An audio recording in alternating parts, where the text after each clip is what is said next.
Yeah, Neil McGuire, he told us earlier this week that he's going to go after this game. He's going to look to press Stanford, look to keep the ball away as far from their goal as possible, and try to keep the Cardinals. Any bits of Pac-12 soccer this season, you know if Stanford gets into a rhythm, look out. They are like a freight train, just like this. Looking for Michelle Shao, just off the mark. The target forward for California, not able to handle that one, and here come the Card. JoJo Harbor in the outside left back position, usually held down by the U.S. women's national team player matches I've seen in a long time. And you got to give credit for everything they achieved last year. They've been managing quite a few injuries, but it's just that much harder to play without them having to put it in the back of the net. Great to see the senior from Omaha, Nebraska, back on the pitch. Suffered an injury in the early season non-Thomas a few minutes ago, but Paige Mateo there, number 32, and White scored her first Pac-12 goal last week up in Washington as well. Opened the scoring for Cal in their showdown with the Washington State Cougars in Pullman. So the freshman in this, their final on the goalkeeper, but she really was a solid force for them last year in an area of growth for Neil McGuire looking forward. Now playing in the NWSL.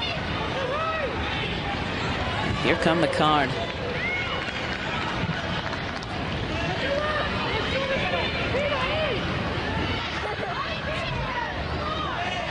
And who else calmly clears it away but Jordan DiBiase? Yeah, and I like Cal's commitment to send numbers forward, but these are the moments they have to be careful of in transition. They send 5, 6 numbers in attack. There tends to be some space.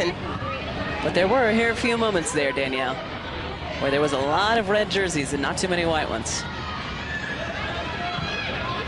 Jay Boissy. Retouch rhythm.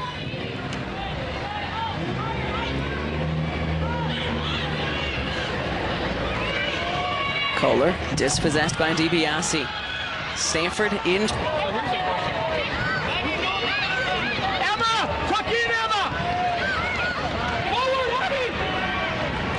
Deza intercepts it for the Bears, but the Card win it right back.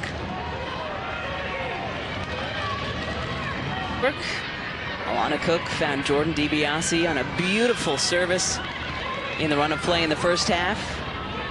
Stanford took the 1-0 lead in the taken with today from the San Jose area. Pioneer High School. That wasn't your alma mater, was it, Danielle? Okay, nope. So not that many. 20 World Cup where she was a starter for the U.S. national team. It's another one of the fun parts about covering Pac-12 soccer. So their confidence, the more they will believe, and the more they'll seek to put Stanford on their heels. Neil McGuire, he told us, he said, training this week, smart on the ball. She has the technical ability, but just watch her movement, watch her late runs out of midfield. Watch how she combines with the players around her. She is a player who is thinking on this national team after the Olympics in, what is it, 2020? 2020, yeah. So there always is going to be an opportunity in that window to bring in new players and kind of breathe in new lifeblood.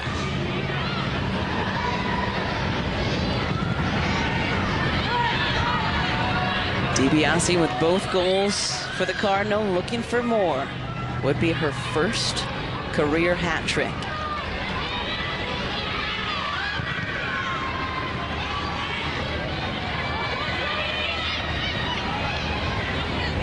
Tournament. They've been very thorough in their approach so far.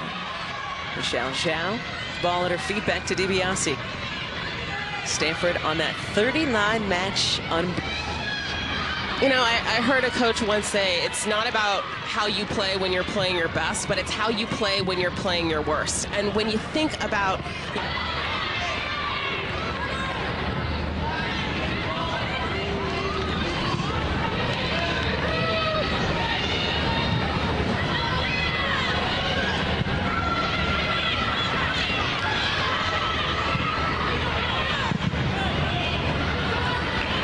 matches, but 10th in saves because her defense does such a good job of keeping the ball away from her, and that's one of the major reasons that this Stanford Cardinal squad on that 39 match. So 4 minutes to play here in Berkeley.